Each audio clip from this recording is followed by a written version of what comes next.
Welcome to Janabheri news. ముందుగా headlines చూద్దాం.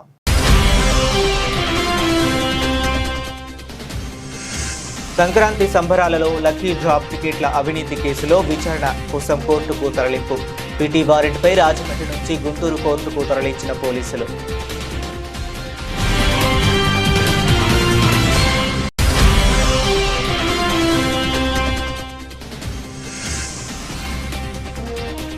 Nellore corporation mayor ఎన్నికకు తక్షణం నోటిఫికేషన్ విడుదల చేయాలని గిరిజన ప్రజా సంఘాల ఐక్య వేదిక రాష్ట్ర నాయకుల డిమాండ్.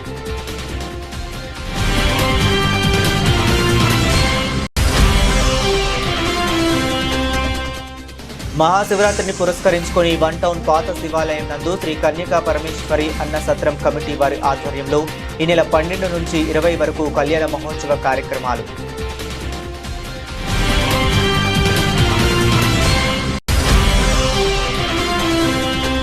కేంద్ర రాష్ట్ర ప్రభుత్వాలు కార్మిక వ్యతిరేక చట్టాలను ఉపసంహరించుకోవాలని కార్మిక సంఘాల నేతలు డిమాండ్. దేశవ్యాప్త సార్వత్రిక సమ్మెలో భాగంగా విజయవాడలో వందలాది మంది కార్మికులు భారీ ర్యాలీ. సువచ్చల సహిత ప్రసన్నాంజనేయ స్వామి వారి దేవస్థాన కమిటీ ఆలయాన్ని అభివృద్ధి పథంలో నడపడం ఆహ్వానించదగ్గ విషయమని 44వ డివిజన్ కార్పొరేటర్ మైలవరపు రత్నకుమారి వెల్లడించారు. నూతనంగా నిర్మించిన మహారాజా ద్వారాన్ని ప్రారంభించడం తనకెంతో ఆనందం కలిగించిందని స్పష్టం చేశారు. 44వ డివిజన్ చెరువు సెంటర్లో వేంచేసి ఉన్న శ్రీ సువచ్చల సహిత ప్రసన్నాంజనేయ స్వామి వారి మహారాజా ద్వార ప్రారంభోత్సవ కార్యక్రమం గురువారం నిర్వహించడం జరిగింది. ఈ కార్యక్రమానికి 44వ డివిజన్ కార్పొరేటర్ మైలవరపు రత్నకుమారి పాల్గొని రిబ్బన్ కట్ చేసి మహారాజా ద్వారాన్ని ప్రారంభించారు. ఈ సందర్భంగా ఆమె మాట్లాడుతూ ఈ కార్యక్రమంలో తనను భాగస్వామిని చేయడం తనకి ఎంతో ఆనందంగా ఉందన్నారు. నాయకులు మైలవరపు దుర్గారావు మాట్లాడుతూ ఎన్నో ఏళ్లుగా ఉన్న దేవాలయాలను అభివృద్ధి పథంలో నడుపుతున్న ఆలయ కమిటీని అభినందించారు. దేవాలయ కమిటీ ప్రెసిడెంట్ కాకర్లపూడి వెంకటరమణరాజు మాట్లాడుతూ ఆలయంలో జరిగే అభివృద్ధి కార్యక్రమాలకు సహాయ సహకారాలను అందిస్తున్న మైలవరం దుర్గారావుకు, కార్పొరేటర్ రత్నకుమారికి, కమిటీ సభ్యులకు కృతజ్ఞతలు తెలిపారు. ముందుగా విచ్చేసిన పెద్దలందరికీ కూడా నా హృదయపూర్వకమైన నమస్కారాలు. ఈరోజు మా 44వ డివిజన్ చెరువు సెంటర్లో శ్రీ సువర్చన సహిత ప్రసన్నాంజనేయ స్వామి దేవస్థానం వారి కమిటీ మరియు శ్రీ గంగా అన్నపూర్ణ సమేత స్వయంభూ రామలింగేశ్వర దేవస్థానం వారి ఆధ్వర్యంలో ఇవాళ మా చెరువు సెంటర్లోని ఆర్చి నిర్మించుకోవడం జరిగింది. మరి ఎంతో చక్కగా పెద్దలు ఈ యొక్క దేవస్థానం కమిటీలు అందరూ కూడా పెద్దవాళ్ళే. మరి వాళ్ళందరూ కూడాను ఎన్నో సంవత్సరాల బట్టి ఇక్కడ దేవస్థానాలు ఉంటున్నాయి. ప్రజలకి ఇక్కడ ఇన్ని దేవస్థానాలు తెలియకపోవడానికి కూడా బాధాకరం. ఆ విధంగా తెలియజేసే విధంగా ఈరోజు కమిటీ వారు తీసుకున్నట్టు రోజు పశ్చిమ నియోజకవర్గం 44వ డివిజన్ చెరువు సెంటర్ ప్రాంతంలో శ్రీ గంగా అన్నపూర్ణ సమేత స్వయంభూ రామలింగేశ్వర దేవస్థానం వారి కమిటీ ఏర్పడిన తర్వాత చాలా ఈ గుడి అభివృద్ధి చెందింది. ఎందుకంటే ఈ గుడి ఉన్నంత కొంతమందికి మాత్రం తెలుసు. కానీ ఈ కమిటీ ఏర్పడిన తర్వాత ఈ కమిటీ పెద్దలందరూ కలిసి ఈ దేవస్థానంలో ఏ అయితే వినాయకుడు కావచ్చు, కుమారస్వామిని, దక్షిణామూర్తిని ఇలా అనేక విగ్రహమూర్తుల్ని ప్రతిష్ఠింపజేసి భక్తులందరికీ అందుబాటులో ఉండేలాగా. నా పేరు డాక్టర్ కాకర్లపూడి వెంకటరమణరాజు అండి. నేను ఈ గుడికి, ఈ దేవస్థానానికి కమిటీ యొక్క ప్రెసిడెంట్గా ఉన్నాను. ఈ యొక్క దేవస్థానం దాదాపుగా 70 సంవత్సరాల క్రితం ఈ గ్రామంలోని ప్రతి ఒక్కరూ, పెద్దవాళ్ళు అందరూ కూడా, ప్రతి ఒక్క సామాజిక వర్గం కూడా అందరూ కలిసి ఈ గుడిని ఏర్పాటు చేసుకోవటం, గ్రామానికి రక్షణగా మన ఆంజనేయ స్వామిని ఫస్ట్ ప్రతిష్ఠించుకోవటం, ఆ తర్వాత స్వయంభూ రామలింగేశ్వర స్వామి యొక్క దేవాలయాన్ని కన్స్ట్రక్ట్ చేయటం, ఈ మధ్యకాలంలోనే మళ్ళీ ప్రత్యేకంగా దక్షిణామూర్తిని, వినాయకుడిని, కుమారస్వామిని మొదలగు దేవతలందరినీ కూడా. అఖిల భారత రాష్ట్ర ప్రభుత్వ ఉద్యోగుల సమైక్య పిలుపుతో నేడు జరుగుతున్న జాతీయ సమ్మెకు AP NGO association, AP JAC సంఘీభావం తెలిపినట్లు ఏపీ ఎన్జీఓ అసోసియేషన్ ప్రధాన కార్యదర్శి రమణ వ్యాఖ్యానించారు. ప్రభుత్వాలన్నీ కూడా కాంట్రాక్టు వ్యవస్థను రద్దు చేయాలని, ఉద్యోగ విరమణ చేసిన పెన్షన్లందరికీ కూడా అడిషనల్ క్వాంటమ్ పెన్షన్ ఇవ్వాలని డిమాండ్ చేశారు. న్యాయబద్ధమైన డిమాండ్లను సాధించే దిశగా ఏపీ ఎన్జీఓ సంఘం, ఏపీ జేఏసీ పోరాటాన్ని సాగిస్తుందని చెప్పారు. అఖిల భారత రాష్ట్ర ప్రభుత్వ ఉద్యోగుల సమైక్య పిలుపుతో నేడు జరుగుతున్న జాతీయ సమ్మెకు AP NGO association, AP JAC ప్రతినిధులు సంఘీభావం తెలిపారు. విజయవాడలో పంచాయతీరాజ్ కార్యాలయం వద్ద ఏపీ ఎన్జీఓ అసోసియేషన్ నేతలు లంచం అవర్ డిమాన్స్ట్రేషన్ నిర్వహించారు. ఈ సందర్భంగా ఏపీ ఎన్జీఓ అసోసియేషన్ ప్రధాన కార్యదర్శి రమణ మాట్లాడుతూ all India state government employees ఫెడరేషన్లో జేఏసీ అధ్యక్షులు విద్యాసాగర్ పాల్గొన్నారని, జైపూర్లో జరిగిన కార్యక్రమంలో జాతీయ ఉపాధ్యక్షులుగా సాగర్ ఎన్నికయ్యారన్నారు. దేశవ్యాప్తంగా చేపట్టిన కార్మికుల సమ్మెకు సంఘీభావం తెలిపామని, తాలూకా స్థాయి నుంచి జిల్లా స్థాయి నుంచి అన్ని ప్రాంతాలలో లంచ్ అవర్ డిమాన్స్ట్రేషన్ జరిగిందన్నారు. నూతన కార్మిక విధాన చట్టాలు తీసుకువచ్చారో వాటికి వ్యతిరేకంగా PFRDA తీసుకువచ్చారో దానికి వ్యతిరేకంగా ఈ ఆందోళనలు జరుగుతున్నాయని, ప్రభుత్వాలన్నీ కూడా కాంట్రాక్టు వ్యవస్థను రద్దు చేయాలని, ఉద్యోగ విరమణ చేసిన పెన్షనర్లందరికీ కూడా అడిషనల్ క్వాంటమ్ పెన్షన్ ఇవ్వాలని డిమాండ్ చేశారు. రాష్ట్ర ప్రభుత్వ ఉద్యోగుల సమైక్య పిలుపు మేరకు ఈరోజు జరుగుతున్నటువంటి జాతీయ సమ్మెలో సంఘీభావం తెలియజేయడానికి ఆంధ్రప్రదేశ్లో ఉన్నటువంటి అన్ని జిల్లాల్లో కూడా AP NGO association, AP JAC ఆధ్వర్యంలో ఏదైతే సంఘీభావంగా జరుగుతున్నటువంటి లంచ్ అవర్ డిమాన్స్ట్రేషన్కి అన్ని జిల్లాల్లో కూడా పెద్ద ఎత్తున సమావేశమయ్యి పెద్ద ఎత్తున లంచ్ అవర్ డిమాన్స్ట్రేషన్ కొనసాగుతుంది. ఎందుకంటే all India state government employees ఫెడరేషన్కి ఏదైతే ఆ రోజు ఆమనగంటి శ్రీరాములు వ్యవస్థాపకులు ఉన్నటువంటి ఆమనగంటి శ్రీరాములు ప్రారంభించినటువంటి ఆమనగంటి శ్రీరాములు ఏదైతే జాతీయ స్థాయిలో ఒక ఆర్గనైజేషన్ ఉండాలి, జాతీయ స్థాయిలో ఒక ఉద్యోగుల తాలూకా ఒక వేదిక ఉండాలని ప్రారంభించినటువంటి ఆ సంఘానికి, all India state government employees ఫెడరేషన్కి ఇవాళ రాష్ట్ర నుంచి విచ్చేసి ఉన్నటువంటి మన జేఏసీకి మద్దతుగా ఆల్ ఇండియా ఉద్యోగ సమాఖ్య పిలుపు మేరకు రాష్ట్ర అధ్యక్షులు వారు సాగర్ గారు ఆదేశాల మేరకు ఎన్టీఆర్ జిల్లా పక్షాన మనం ఇక్కడ పంచాయతీరాజ్ డిపార్ట్మెంట్లో ఈ కార్యక్రమం మొదలుపెట్టాము. లంచ్ అవర్ డిమాన్స్ట్రేషన్ వచ్చిన ఎలక్ట్రానిక్ మీడియా, ప్రింట్ మీడియా వాళ్ళకి ప్రత్యేకమైన ధన్యవాదాలు. ఈ అవకాశాన్ని మాకు ఇచ్చినందుకు.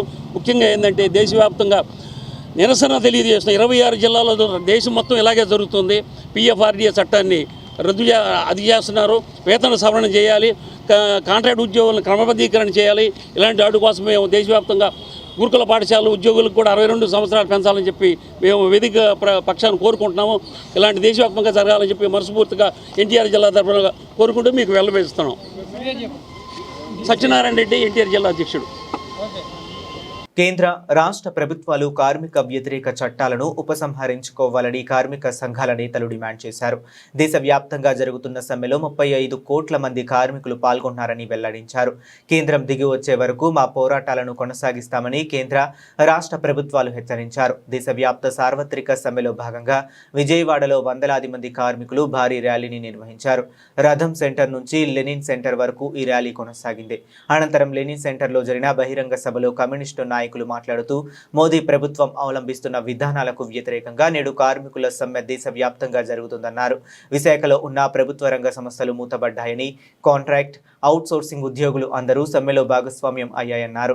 కేంద్రం తెచ్చిన లేబర్ చట్టాలను వెంటనే రద్దు చేయాలని, మార్చిన ఉపాధి హామీ చట్టాలను, విద్యుత్ చట్టాలను ఉపసంహరించుకోవాలన్నారు.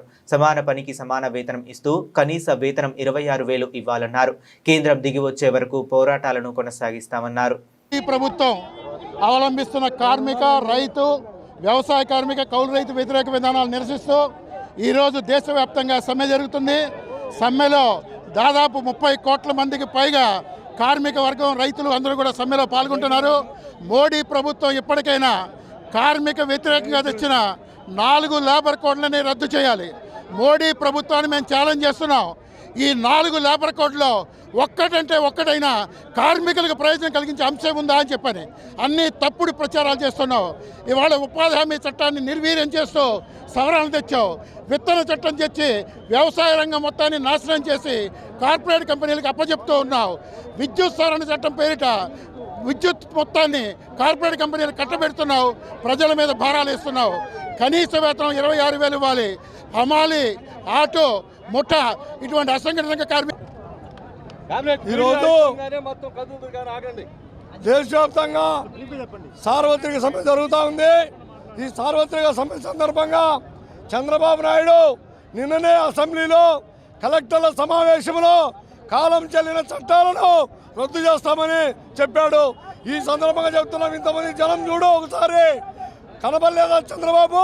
ఈ కార్మిక చట్టాలు రద్దు చేస్తే నీ ప్రభుత్వానికి కాలం చెల్లుతుంది, నీ ప్రభుత్వానికి నూకలు చెల్లుతాయి. కాబట్టి మోడీ సర్కారు తెచ్చినటువంటి ఈ కార్మిక చట్టాలను మరి కార్మిక వర్గం తీవ్రంగా వ్యతిరేకిస్తుంది. కాబట్టి రాబోయేటువంటి రోజుల్లో కార్మిక వర్గ పోరాటాలను తీవ్రతరం చేస్తామని హెచ్చరిస్తున్నాము. కోట్లాది మంది కార్మికులు సమ్మెలో పాల్గొంటా ఉన్నారు. మోడీ నల్ల చట్టాలకు వ్యతిరేకంగా, లేబర్ కోడ్లకు వ్యతిరేకంగా, అసంఘటిత రంగ కార్మికులకి సంక్షేమ చట్టం కావాలని చెప్పి మొట్టా ఆటో బిల్డింగ్ సంక్షేమ సంఘ చట్టాల కోసం బిల్డింగు పోరాడుతూ ఉన్నాయి. వాటిని వెంటనే అమలు జరపాల్సిందిగా ఈరోజు సమ్మె జరుగుతూ ఉంది. అంతేకాదు సీమ్ వర్కర్లుగా ఉన్నటువంటి అంగన్వాడీ, ఆశా వీళ్ళకి 1950లో ICDS ఏర్పడిన ఇంతవరకు కనీసమైనటువంటి వాళ్ళని కార్మికులుగా గుర్తించేటువంటి పరిస్థితి లేదు. కాబట్టి కార్మికులుగా గుర్తించేటువంటి స్థితి రావాలి, వాళ్ళకి తగినటువంటి ప్రయోజనాలు చేకూర్చాలని చెప్పనేటువంటిది ఈరోజు జరుగుతూ ఉన్నటువంటి సమ్మె యొక్క ఉద్దేశం. అంతేకాదు 10 గంటల పనిదినానికి సంబంధించి మోడీ చెప్పినటువంటిదే తడవు దేశంలో ఎక్కడా జరగల. దేశవ్యాప్తంగా జరుగుతున్నటువంటి ఈ సమ్మె పోరాటం కార్మిక వర్గాలలో జరిగినటువంటి విధానాలు, ముఖ్యంగా చెప్పాలంటే స్వతంత్రం ముందు నుంచి సంపాదించుకునేటువంటి చట్టాలన్నింటినీ కూడా ఈ రోజున ఉండేటువంటి కేంద్ర ప్రభుత్వం అర్ధంతరంగా వాటన్నిటినీ కూడా క్యాన్సిల్ చేయడమే కాకుండా 4 కోడ్లు అనేది తీసుకొచ్చి రేపు రాబోయే రోజుల్లో సమ్మె చేసుకునేటువంటి హక్కు లేకుండా, అదేవిధంగా సభ్యత్వం కోసుకునేటువంటి హక్కు లేకుండా, సమ్మె కనుక వెళ్ళినట్లయితే 5 లక్షల వరకు కూడా ఫైన్ వేసేటువంటి పద్ధతిలో, ఒక యూనియన్ పెట్టుకోవాలంటేనే ఇబ్బంది పడేటువంటి పద్ధతిలో ఈ కోడ్లు అనేటువంటి తీసుకొచ్చి 10 గంటల విధానాన్ని 8 నుంచి 10 గంటల వరకు కూడా పెంచేటువంటి విధానాన్ని తప్పుబట్టితో కేంద్ర కార్మిక సంఘాలు ఇచ్చినటువంటి పిలుపులో వైఎస్ఆర్టీయూసీ కూడా పార్టిసిపేట్ చేస్తుందనేటువంటిది తెలియజేస్తూ ఈ కార్యక్రమం దిగ్విజయంగా ముందుకెళ్తుంది. ఈ రాష్ట్ర కేంద్ర ప్రభుత్వం ఇమ్మీడియట్గా ఇది దిగి వస్తుందని కూడా ఈ సందర్భంగా కూడా తెలియజేస్తున్నాం. మహాశివరాత్రిని పురస్కరించుకొని 1 టౌన్ పాత శివాలయం నందు శ్రీ కన్యకా పరమేశ్వరి అన్న సత్రం కమిటీ వారు ఆధ్వర్యంలో ఈ నెల 12 నుంచి 20 వరకు కళ్యాణ మహోత్సవ కార్యక్రమాలు నిర్వహిస్తున్నట్లు ఆలయ కార్యనిర్వహణ అధికారి నటరాజన్ షణ్ముఖం తెలియజేశారు. ఈ మేరకు శ్రీ భ్రమరాంబ మల్లేశ్వర స్వామి వాళ్ళ కళ్యాణ మహోత్సవ ఆహ్వాన పత్రికను ఆవిష్కరించారు. ఈ సందర్భంగా ఆయన మాట్లాడుతూ స్వస్తి శ్రీ చాంద్రమాన శ్రీ విశ్వవసునామ సంవత్సర మాఘ బహుళ దశమి నుండి పాల్గొని శుద్ధ చవితి వరకు ఈ నెల 12 నుంచి 20 వరకు ఆలయంలో కళ్యాణ రథ పుష్పయాగ ఉత్సవములు నిర్వహిస్తున్నామని తెలిపారు. ఈ కార్యక్రమాలకు ముఖ్య అతిథులుగా దేవాదాయ శాఖ మంత్రి ఆనం రామనారాయణ రెడ్డి, ఎంపీ కేశినేని చిన్ని, పశ్చిమ ఎమ్మెల్యే సుజనా చౌదరి పాల్గొంటున్నారని తెలియజేశారు. కావున ఈ కార్యక్రమాన్ని భక్తులు జయప్రదం చేయవలసిందిగా వారు కోరారు. విజయవాడ 1 టౌన్ ప్రాంతంలో ఉంచేసి ఉన్న శ్రీ భ్రమరాంబ మల్లేశ్వర స్వామి వారి దేవస్థానం పాత శివాలయం నందు శివరాత్రి మహోత్సవాలు అంగరంగ వైభవంగా జరగడానికి ఏర్పాట్లన్నీ చేసి ఉన్నాము. అలాగే భక్తులకు కావలసిన అన్ని సౌకర్యాలు కూడా మా డిపార్ట్మెంట్ తరఫున చేస్తున్నాము. అలాగే ముఖ్యంగా శానిటేషన్ విషయంలోనూ, క్యూ లైన్ విషయంలోనూ, ప్రసాదం విషయంలోనూ, మంచి డ్రింకింగ్ వాటర్, టాయిలెట్స్ అన్ని విషయంలోనూ శ్రద్ధ తీసుకుని చేయడం జరుగుతున్నది. భక్తులు కూడా స్వామివారి దర్శనానికి ఇచ్చేటప్పుడు క్యూ లైన్లో పాటించి రావాల్సిందిగా కోరుచున్నాము. మీరు ప్రశాంతంగా క్యూ లైన్లో వచ్చి అవసరమైన 20 రూపాయల టికెట్ ఉంది, 200 రూపాయల టికెట్ ఉంది, అన్ని టికెట్లు కూడా ఉన్నాయి. ఆ టికెట్లు తీసుకుని మీరు ప్రశాంతంగా క్యూ లైన్లో వచ్చి స్వామివారిని, అమ్మవారి దర్శించుకొని కోరుకుందాం. అలాగే 14వ తారీఖు రాత్రి తెల్లారితే 15వ తారీఖు 2 గంటల నుంచి స్వామివారికి అభిషేకం జరుగుతుంది. అలాగే 15వ తారీఖు రాత్రి 11 గంటలకి లింగోత్పకాల అభిషేకం జరుగుతుంది. శ్రీ గంగా భ్రమరాంబ సమేత మల్లేశ్వర స్వామివారి దేవస్థానం పాత శివాలయం విజయవాడ. ఈ యొక్క మాఘమాసంలో ఒక మహాశివరాత్రి పర్వదిన మహోత్సవ సందర్భంగా స్వామివారి యొక్క కళ్యాణోత్సవాలు 12/2/2026 నుంచి 20/2/2026 శుక్రవారం వరకు కూడా మహాశివరాత్రి బ్రహ్మోత్సవ కార్యక్రమాలు అత్యంత వైభవోపేతంగా నిర్వహించడానికి ఏర్పాట్లు చేయడం జరుగుతున్నది. అట్లాగే మహాశివరాత్రి పర్వదినాన్ని పురస్కరించుకుని విజయవాడలోనే అత్యంత పురాతనమైనటువంటి పాండవ అగ్రజులైన శ్రీ ధర్మరాజు వారితో ప్రతిష్ఠ కావినటువంటి ఒక మల్లేశ్వర స్వామి వారికి లింగోద్భవ కాల సమయం నందు స్వామివారికి మహాన్యాసపూర్వక ఏకాదశ రుద్రాభిషేకము, అట్లాగే శ్రీ భద్రకాళీ సమేత వీరభద్ర స్వామివారు మరియు శ్రీ గంగా భ్రమరాంబ సమేత మల్లేశ్వర స్వామివార్ల కళ్యాణ మహోత్సవం కూడా జరుగుతూ ఉంటుంది. అలాగే శివరాత్రి పర్వదినాన్ని పురస్కరించుకుని 14వ తారీఖు రాత్రి అనగా 15వ తారీఖు తెల్లవారుజామున 2:30 నుంచి స్వామివారికి అభిషేకాలు ప్రారంభమవుతాయి. అలాగే 16వ తారీఖు పూర్ణాహుతి, 16వ తారీఖు సాయంత్రం. నెల్లూరు కార్పొరేషన్ మేయర్ ఎన్నికకు తక్షణం నోటిఫికేషన్ విడుదల చేయాలని గిరిజన ప్రజా సంఘాల ఐక్యవేదిక రాష్ట్ర నాయకులు డిమాండ్ చేశారు. గిరిజనుల పట్ల ప్రభుత్వం వివక్షత చూపుతుందని, రాష్ట్రంలో జిల్లాకు ఒక రాజ్యాంగం నడుస్తుందని ఆరోపించారు. విశాఖపట్నం మేయర్ ఎన్నికకు 10 రోజుల్లో నోటిఫికేషన్ ఇచ్చినా ప్రభుత్వం నెల్లూరులో ఎందుకు ఇవ్వలేదని వారు ప్రశ్నించారు. నెల్లూరు కార్పొరేషన్ మేయర్ ఎన్నికకు తక్షణం నోటిఫికేషన్ విడుదల చేయాలని విజయవాడలోని ఎన్నికల కమిషన్ కార్యాలయం ఎదుట గిరిజన ప్రజా సంఘాల ఐక్యవేదిక నాయకులు ధర్నా నిర్వహించారు. ఈ సందర్భంగా గిరిజన సంఘాల రాష్ట్ర నాయకులు మాట్లాడుతూ గిరిజనుల పట్ల ప్రభుత్వం వివక్షత చూపుతుందని ఆందోళన వ్యక్తం చేశారు. రాష్ట్రంలో జిల్లాకు ఒక రాజ్యాంగం నడుస్తుందని ఆరోపించారు. విశాఖపట్నం మేయర్ ఎన్నికకు 10 రోజుల్లో నోటిఫికేషన్ ఇచ్చిన విషయాన్ని వారు గుర్తు చేశారు. మరి అదే పరిస్థితి నెల్లూరులో ఎందుకు కొనసాగించలేదని ప్రశ్నించారు. ఇది రాజ్యాంగ ఉల్లంఘన కాదా అంటూ నిలదీశారు. రాష్ట్రంలో కులాలను విభజించి పాలిస్తున్నారని, ఇలాంటి పరిస్థితులు గతంలో ఎన్నడూ చూడలేదన్నారు. ముఖ్యంగా ఎస్సీ, ఎస్టీ, బీసీ, మైనారిటీ రాజకీయాల్లో రాణించలేకపోతున్నారని ఆవేదన వ్యక్తం చేశారు. దీనికి అగ్రవర్ణాల ఆధిపత్యం నిదర్శనం అన్నారు. నా పేరు కొమరగిరి సూర్యబాబు. నేను యానాదుల గిరిజన యూత్ ఫెడరేషన్ తరఫున రాష్ట్ర ఉపాధ్యక్షుడిగా పనిచేస్తున్నాను. అలాగే గుంటూరు జిల్లా అధ్యక్షుడిగా పనిచేస్తున్నాను. ఈ రోజున గిరిజన జరిగిన అన్యాయం ఏదైతే ఉందో, నెల్లూరు మేయర్ అనే పదవి, మాకు గిరిజనులకి నెల్లూరు మేయర్ పదవి ఇచ్చారంటే స్టేట్ వైడ్ గా మైదాన ప్రాంతంలో గిరిజనులు ప్రతి ఒక్కరం కూడా చాలా ఆనందపడ్డాం, సంతోషపడ్డాం. ఎందుకంటే ఏదైనా చిన్న పదవి వచ్చింది అనుకున్నాము. కానీ ఆ చిన్న పదవిని కూడా కాలం పరిమితం కాలకుండానే 8 ఏళ్ళు పదవి ఉండగానే దించేయడం అనేది మేమందరం కూడా చాలా బాధతో, చాలా రాష్ట్ర మొత్తం కూడా అందరికీ నమస్కారం. నా పేరు గంధల నరేష్. నేను బాపట్ల జిల్లా యానాది గిరిజన యూత్ ఫెడరేషన్ లో పనిచేస్తా ఉన్నాను.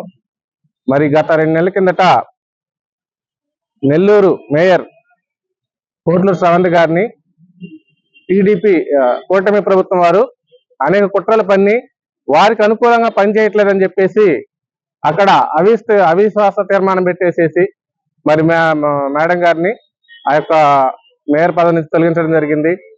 మరి మేయర్ పదవిని తొలగించారు. కానీ మరి ఆ యొక్క స్థానాన్ని భర్తీ చేయడానికి కూడా ప్రస్తుత ప్రభుత్వం, టీడీపీ కూటమి ప్రభుత్వం ఎటువంటి నోటిఫికేషన్ ఇవ్వకుండా ఏదో తాత్కాలికంగా ఇన్ఛార్జ్ గా.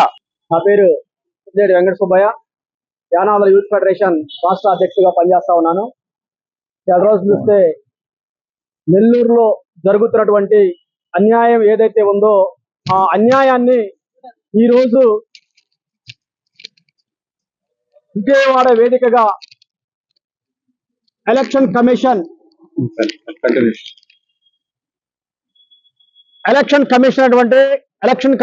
వారికి ఏదో నెల్లూరులో జరుగుతున్నటువంటి అన్యాయం పైన రిప్రజెంటేషన్ ఇవ్వడం జరుగుతూ ఉంది. నెల్లూరులో ఒక గిరిజన ముద్దుబిడ్డ మేయర్ అయితే ఆ ముద్దుబిడ్డ మేయర్ అయిన విషయాన్ని తట్టుకోలేక ఈ కూటమి ప్రభుత్వం ఏదైతే ఉందో, ఈ కూటమి ప్రభుత్వం అన్యాయం చేసి అవిశ్వాస తీర్మానం పెట్టి, అవిశ్వాస తీర్మానం ద్వారా ఆ యొక్క గిరిజన ముద్దుబిడ్డని పదవి నుంచి తొలగించడం జరిగింది. ఇది చట్టరీత్యా న్యాయం. ముందుగా అందరికీ నా యొక్క ఉద్యమ నమస్కారాలు తెలియజేస్తూ, నా పేరు బాపట్ల వెంకటపతి, యానాది గిరిజన ఐక్యవేదిక రాష్ట్ర వర్కింగ్ ప్రెసిడెంట్ మరియు ఆంధ్రప్రదేశ్ యానాది సంఘాల మహాకూటమి రాష్ట్ర వ్యవస్థాపక అధ్యక్షులుగా పనిచేస్తా ఉన్నాం. మరి ఈరోజు రాష్ట్రంలో రాజ్యాంగబద్ధంగా మరి గిరిజనులు, మరి అందులో ఆదివాసీలకి 5th షెడ్యూల్ ట్రైబల్ కాస్ట్ తరఫున అనేకమైనటువంటి చట్టాలు, హక్కులు రూపొందించి ఆదివాసీల అభివృద్ధికి దోహదపడే విధంగా ఆనాడు డాక్టర్ బిఆర్ అంబేద్కర్ గారు మహనీయుడు. నా పేరు కొమరగిరి వెంకటప్రసాద్. నేను యానాదుల యూత్ ఫెడరేషన్ రాష్ట్ర గౌరవ అధ్యక్షులుగా పనిచేస్తా ఉన్నాను. అయ్యా మా నెల్లూరు మేయర్గా మా యానాది ముద్దుబిడ్డ పొట్టు సవంత్ గారిని మేయర్గా ఎక్కించారు గత ప్రభుత్వంలో. దానిలో 4 సంవత్సరాలు గడిచినాక అవిశ్వాస తీర్మానం పెట్టి దించేయడం జరిగింది. అదే పదవిని మళ్ళా తీసి బీసీలకు ఇవ్వడం జరిగింది. గెలిచిన కౌన్సిలర్లు మొత్తం కూడా గత ప్రభుత్వంలో గెలిచిన వాళ్ళందరూ తీసేయట్లేదే. ఈయన తీసేశారు అంటే యానాదులు అమ్మాయి ఏమి ఎక్కలేరు, రోడ్డు ఎక్కలేరు, అరవలేరు. అదే వేరే జాతికి అయితే ఈ పాటికి రోడ్లు మొత్తం తగలబెట్టేసే వాళ్ళు. కానీ మా యానాదులు ఏమనలేము కాబట్టి మీరేం ఇప్పుడేం తెలుసుకోండి. ఆ గెలిచిన మాత్రం. అందరికీ నమస్కారం. మాది ప్రకాశం జిల్లా. నా పేరు రాపూర్ ప్రభావతి. నేను రాష్ట్ర మహిళా కోశాధికారిగా పనిచేస్తున్నాను. అంతేకాకుండా ఈరోజు నెల్లూరు నగరం మేయర్ విషయంలో చాలా దారుణంగా కూటమి ప్రభుత్వం ప్రయత్నిస్తుంది. ఎందుకంటే ఎస్టీ గిరిజన యానాదుల్లో చాలా తక్కువగా ఇలాంటి అవకాశాలు కల్పించినటువంటి దాఖలు అయితే ఉన్నాయి. గత ప్రభుత్వంలో ఒక ఏఎంసీలు కానీ ఒక జెడ్పీటీసీలుగా కానీ ఇంకేదైనా అన్ని పదవుల్లో అవకాశాలు కల్పించినటువంటి ప్రభుత్వం గత ప్రభుత్వం. ఈరోజు ఎస్టీ యానాదులకి గిరిజనులకి మేము తోడుంటాము, మీకు ప్రత్యేక యానాది కార్పొరేషన్లు ఇప్పిస్తానని చెప్పి మాటిచ్చి కూడాను గత ప్రభుత్వంలో ఇచ్చినటువంటి నీతికి నిజాయితీకి మారుపేరుగా నిలుస్తున్న నిస్వార్థ ప్రజాసేవకుడు గన్నవరం శాసనసభ్యులు ప్రభుత్వ విప్ యార్లగడ్డ వెంకట్రావుపై వైసీపీ నాయకులు అసత్య ప్రచారం చేస్తే సహించేది లేదని అంబాపురం గ్రామ సర్పంచ్ గండికోట సీతయ్య హెచ్చరించారు. అంబాపురంలో ఆయన గురువారం నిర్వహించిన విలేకరుల సమావేశంలో మాట్లాడుతూ గన్నవరంలో ఓ రైతు బజారు విషయంలో ఎమ్మెల్యే యార్లగడ్డ వెంకట్రావుపై వైసీపీ నాయకులు తమ అనుకూల మీడియా వేదికగా చేస్తున్న దుష్ప్రచారాన్ని సీతయ్య తీవ్రంగా ఖండించారు. విలేకరుల సమావేశంలో గ్రామ తెలుగుదేశం పార్టీ అధ్యక్షుడు మండల రాజేష్, మాజీ MPP Thodeti Reuben, TDP senior నాయకులు చిలువూరి ప్రభాకర్, వసంత్, ఎన్ కోటయ్య తదితరులు పాల్గొన్నారు. నమస్తే అండి. నా పేరు గండికోట సీతయ్య. నేను అంబాపురం సర్పంచ్ని, రూరల్ మండలం కో కన్వీనర్ని, విజయవాడ రూరల్ మండలం అండి. గత 4 రోజుల నుంచి మన యార్లగడ్డ వెంకట్రావు గారు ఎమ్మెల్యే గారి మీద అనేకమైన పుకార్లు వస్తున్నాయి. ఆ పుకార్ల వల్ల జనాలు ఏదో నమ్మేస్తారని అనుకుంటున్నారు కొంతమంది. అతను ఎమ్మెల్యే గారు అనే వ్యక్తి నాకు తెలిసి ఇప్పటివరకు మా నియోజకవర్గంలో ఇప్పటివరకు అలాంటి ఎమ్మెల్యే గారు రాలేదు. ఎందుకంటే 24 గంటల్లో 20 గంటలు పనిచేసే ఎమ్మెల్యే ఎవరైనా ఉన్నారు అంటే యార్లగడ్డ వెంకట్రావు గారు. కాబట్టి ఆయన మీద ఏదో రాజకీయాల్లో ముందుకెళ్ళిపోతున్నాడు, లేదంటే జనాల్లోకి వెళ్ళిపోతున్నాడు, వర్క్ బాగా చేస్తున్నాడు, ఆయనకి మంచి పేరు వస్తుందని ఆలోచన మీద కొంతమంది రాజకీయ నాయకులు ఆయన మీద బురద జిమ్మే ఆలోచన చేస్తున్నారు. ఎమ్మెల్యే గారు అనే వ్యక్తి రూపాయలు తీసుకోకుండా ఎవరైనా పనిచేస్తున్నారంటే మా యార్లగడ్డ వెంకట్రావు గారు. కాబట్టి ఏంటంటే నిన్న 25 లక్షల రూపాయలకి ఎవరో నాగబాబు అనే అతను షాపులకి డబ్బులు తీసుకొని ఎమ్మెల్యే గారు తీసుకోమన్నారని ఒక మీడియాలో రావడం జరిగింది. ఎవరైనా సరే ఆ ప్రూఫ్లు తీసుకొని రండి. మేము పార్టీ తరపున మేము ఉంటాం, మా నియోజకవర్గం తరపున మా ఎమ్మెల్యే గారు కూడా ఉంటారు. రండి, ఎవరైనా సరే ప్రూఫ్లు తీసుకొని రండి. ప్రూఫ్లు లేక గత వైసీపీ ప్రభుత్వం విద్యారంగం పట్ల నిర్లక్ష్యం చూపించిందని, బకాయిలతో విద్యా వ్యవస్థను నాశనం చేసిందని టీఎన్ఎస్ఎఫ్ జిల్లా ప్రధాన కార్యదర్శి పి చరణ్ సాయి యాదవ్ ఆరోపణలు గుప్పించారు. గాడి తప్పిన విద్యా వ్యవస్థను మంత్రి నారా లోకేష్ సరిచేశారని కొనియాడారు. గత ప్రభుత్వం పెండింగ్లో పెట్టిన 1,200 కోట్ల ఫీజు రియంబర్స్మెంట్, స్కాలర్షిప్ల బకాయిలను విడుదల చేసి విద్యార్థుల భవిష్యత్తుపై దృష్టి సారించారని ప్రశంసల వర్షం కురిపించారు. Siddhartha college mother Teresa circle వద్ద టీఎన్ఎస్ఎఫ్ ఎన్టీఆర్ జిల్లా కమిటీ ఆధ్వర్యంలో పెండింగ్లో ఉన్న 1,200 కోట్ల ఫీజు రియంబర్స్మెంట్, స్కాలర్షిప్ల బకాయిలను విడుదల చేసిన సందర్భంగా ఐటీ విద్యాశాఖ మంత్రి నారా లోకేష్ గారికి ప్రత్యేక ధన్యవాదాలు తెలుపుతూ విద్యార్థులతో థ్యాంక్ యూ లోకేష్ అన్న ర్యాలీ కార్యక్రమం నిర్వహించడం జరిగింది. ఈ సందర్భంగా టీఎన్ఎస్ఎఫ్ జిల్లా ప్రధాన కార్యదర్శి పి చరణ్ సాయి యాదవ్ మాట్లాడుతూ గత వైసీపీ ప్రభుత్వం విద్యారంగం పట్ల నిర్లక్ష్యంగా వ్యవహరించిందని, బకాయిలతో విద్యా వ్యవస్థను నాశనం చేసిందని, గాడి తప్పిన విద్యా వ్యవస్థను మంత్రి నారా లోకేష్ సరిచేశారని కొనియాడారు. నా పేరు వట్లమూడి వంశీ. వారు నారా లోకేష్ గారికి చాలా కృతజ్ఞతలండి. లాస్ట్ గవర్నమెంట్ విద్యార్థులందరికీ ఎవరికి ఫీజులు పే చేయకుండా చాలా ఇబ్బంది పెట్టింది. నారా లోకేష్ గారి వాళ్ళ విద్యాశాఖ మంత్రి వారి బాధ్యత సేకరించి నుంచి 1200 కోట్లు విద్యాశాఖ ఫీజులు బకాయిలు చెల్లించడం వల్ల ఆయన చాలా కృతజ్ఞతలు. Thank you. నా పేరు చరణ్ యాదవ్, ఎన్టీఆర్ జిల్లా టీఎన్ఎస్ఎఫ్ ప్రధాన కార్యదర్శి. ఈరోజు రాష్ట్రంలో విద్యా వ్యవస్థ అల్లకోలంలో ఉన్న పరిస్థితిలో దాన్ని సరిచేస్తా అని చెప్పి నాడు నారా లోకేష్ గారు విద్యాశాఖ మంత్రి అయినప్పటి నుంచి ఇప్పటిదాకా కూడా దాదాపు ఆ ప్రభుత్వంలో 1200 నుంచి 1500 కోట్లు అప్పులు చేసి వెళ్ళిపోతే ఆ అప్పులన్నిటికీ కూడా ఈరోజు నారా లోకేష్ గారు 1200 కోట్ల రూపాయలు రాష్ట్ర విద్యాశాఖ చరిత్రలో ఎన్నడూ లేని విధంగా ఈరోజు విద్యార్థి నాయకులు కానీ రాజకీయ నాయకులు కానీ అందరూ అనుకున్నారు ఏదో ఒక 500 కోట్లు 600 కోట్లు రిలీజ్ చేస్తారని చెప్పి.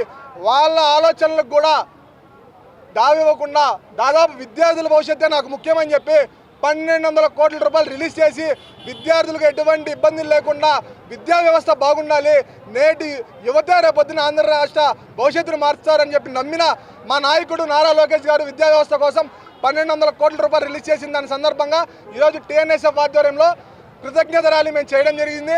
ఈరోజు నాడు జగన్మోహన్ రెడ్డి విద్యార్థులన్నిటికి కూడా ప్రతి చోట కాట్లు వేసి వెళ్తే ఆ కాట్లన్నిటికి కూడా ఆయింట్మెంట్ రాసి విద్యా వ్యవస్థని దారిలో పెట్టడానికి నారా లోకేష్ గారు చేస్తున్న కృషికి విద్యార్థి లోకం అంతా కూడా ఈరోజు మేము కృతజ్ఞత తెలియజేస్తూ ఉన్నాం.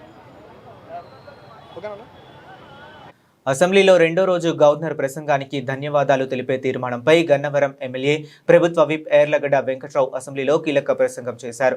గవర్నర్ ప్రసంగం కేవలం ఒక ప్రకటన కాదని అది విజన్ 2047 దిశగా రాష్ట్రం సాగాల్సిన స్పష్టమైన మార్గదర్శకమని ఆయన పేర్కొన్నారు. గత ప్రభుత్వ పాలనలో నెలకొన్న అంధకారం నుంచి రాష్ట్రాన్ని గట్టెక్కిస్తూ కేవలం 20 నెలల్లోనే 4498 కోట్ల విద్యుత్ బకాయిలను చెల్లించడంతో పాటు విద్యుత్ ఛార్జీలను తగ్గించిన ఘనత తమ ప్రభుత్వానిదేనని ఆయన స్పష్టం చేశారు. రాష్ట్రానికి 13.25 లక్షల కోట్ల పెట్టుబడుల ద్వారా 16 లక్షల ఉద్యోగాల కల్పన లక్ష్యంగా అడుగులు పడుతున్నాయని వివరించారు. ఇప్పుడు యార్లగడ్డ వెంకటరావు గారు ఎంతసేపట్లో ముగిస్తారో చూద్దాం. నేను ఎక్కువసేపు మాట్లాడిన అధ్యక్ష. ధన్యవాదాలు అధ్యక్ష. ఈ సభలో తొలిసారి గవర్నర్ గారి ప్రసంగానికి ధన్యవాదాలు చెప్పే తీర్మానంలో మాట్లాడే అవకాశం కల్పించిన ముఖ్యమంత్రి గారికి ధన్యవాదాలు తెలియజేస్తూ, ఈ సభను ఉద్దేశించిన గవర్నర్ గారు చేసిన ప్రసంగం ఒక ప్రకటన కాదు అధ్యక్ష, అది విజన్ 2047 దిశగా రాష్ట్రం ముందుకు సాగాల్సిన మార్గదర్శకం. అలాగే ఈ ప్రసంగం మనకు ఒక స్పష్టమైన సందేశాన్ని ఇస్తుంది అధ్యక్ష. అభివృద్ధి అంటే కేవలం పథకాలు కాదు, పథకాలతో పాటు ప్రతి పౌరుడి జీవితంలో గౌరవం, భద్రత, అవకాశాలు, ఉద్యోగ ఉపాధి అవకాశాలు కల్పించడం అధ్యక్ష. గత పాలనలో నెలకొన్న అంధకారం నుంచి మన ప్రభుత్వం నిజమైన అభివృద్ధి ఈరోజు స్పష్టంగా కనబడుతుంది అధ్యక్ష. కేవలం 20 నెలల్లో 4498 కోట్ల విద్యుత్ బకాయిలు చెల్లించబడ్డాయి అధ్యక్ష. యూనిట్కి 13 పైసలు విద్యుత్ ఛార్జీలు తగ్గించబడిన పరిస్థితి, అమరావతిని మళ్లీ శాశ్వత రాజధానిగా పునరుద్ధరించబడిన పరిస్థితి, 13.25 లక్షల కోట్ల పెట్టుబడి ఒప్పందాల ద్వారా 16 లక్షల ఉద్యోగాలు వచ్చే దిశగా రాష్ట్రం అడుగులేస్తుంది అధ్యక్ష. వైజాగ్ స్టీల్ ప్లాంట్ 450 కోట్ల నష్టాన్ని అధిగమించి 54 కోట్ల ప్రాఫిట్లోకి రావడం శుభసూచకం. ఈ ప్రభుత్వ సంకల్పానికి అది ఉదాహరణ అధ్యక్ష. పోలవరం ప్రాజెక్టు మళ్లీ వేగం అందుకుని నిర్దేశిత లక్ష్యాల దిశగా ముందుకు సాగుతుంది అధ్యక్ష. ఇవన్నీ పాలనలో స్థిరత్వాన్ని తీసుకొచ్చినాయి. ఈ మాటలు కాదు, ఈ వాస్తవాలు అధ్యక్ష. గత పాలన నిరాశను మిగిలిస్తే ఎన్డీఏ ప్రభుత్వం ప్రజలకు గౌరవాన్ని అందిస్తూ గవర్నర్ గారి ప్రసంగంలో పేర్కొన్న విశాఖపట్నం, అమరావతి, తిరుపతి అనే 3 అభివృద్ధి కారిడార్లని సమతుల్యంగా అభివృద్ధి చేసే అభివృద్ధికి దిశగా కీలక నిర్ణయం తీసుకుంది అధ్యక్ష. గత ప్రభుత్వం 3 రాజధానుల నిర్ణయంతో గందరగోళం పరిచి పెట్టుబడిదారుల్ని ఈ రాష్ట్రం నుంచి తరిమికొట్టిన పరిస్థితి అధ్యక్ష. ఈ రోజు 14 ఇన్వెస్ట్మెంట్ బోర్డులు ఏర్పాటు చేయడం ద్వారా 8.74 లక్షల కోట్ల ప్రాజెక్టులు ఆమోదం పొందిన పరిస్థితి అధ్యక్ష. 175 నియోజకవర్గాల్లో ఎంఎస్ఎంఈ పార్కులు ఏర్పడుతున్నాయి. అలాగే అమరావతిలో quantum valley, green hydrogen city, space city, semi conductor ecosystem వంటి ప్రాజెక్టులు రాష్ట్ర భవిష్యత్తుకు ఆర్థిక వ్యవస్థను సిద్దం చేస్తున్న పరిస్థితి అధ్యక్ష.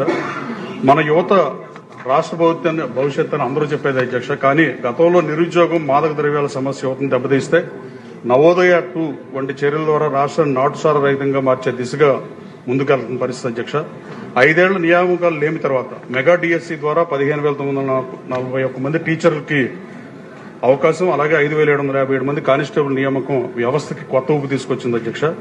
పరిశ్రమల కోసం క్లస్టర్లు, ఏఐ, డ్రోన్, క్వాంటమ్ స్కిల్ సెంటర్లు యువతను భవిష్యత్తుకు సిద్ధం చేస్తున్నాయి అధ్యక్ష.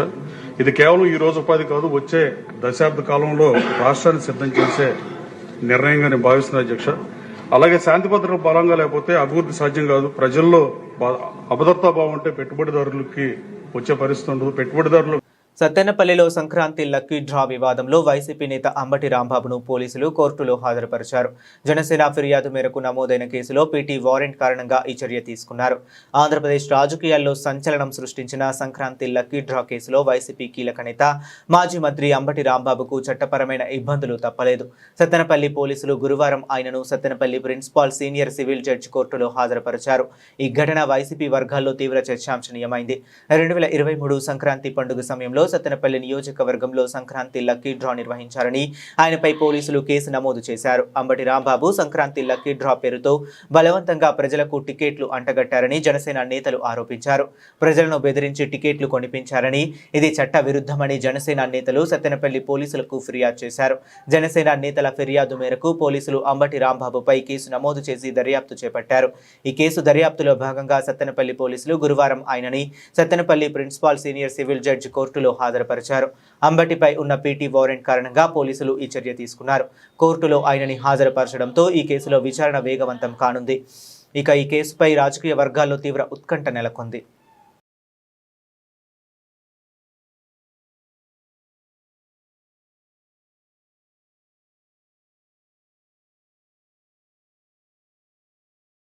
బులెటిన్ ముగించే ముందు మరొకసారి హెడ్లైన్స్ చూద్దాం.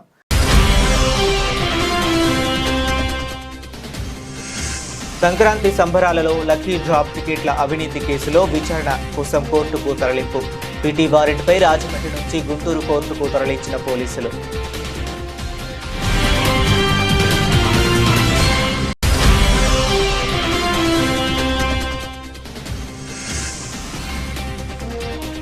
నెల్లూరు కార్పొరేషన్ మేయర్ ఎన్నికకు తక్షణం నోటిఫికేషన్ విడుదల చేయాలని గిరిజన ప్రజా సంఘాల ఐక్య వేదిక రాష్ట్ర నాయకుల డిమాండ్.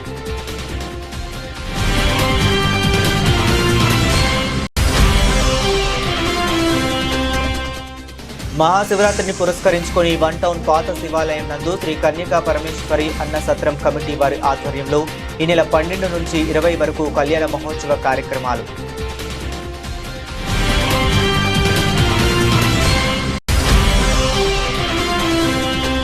కేంద్ర రాష్ట్ర ప్రభుత్వాలు కార్మిక వ్యతిరేక చట్టాలను ఉపసంహరించుకోవాలని కార్మిక సంఘాల నేతలు డిమాండ్. దేశవ్యాప్త సార్వత్రిక సమ్మెలో భాగంగా విజయవాడలో వందలాది మంది కార్మికులు భారీ ర్యాలీ.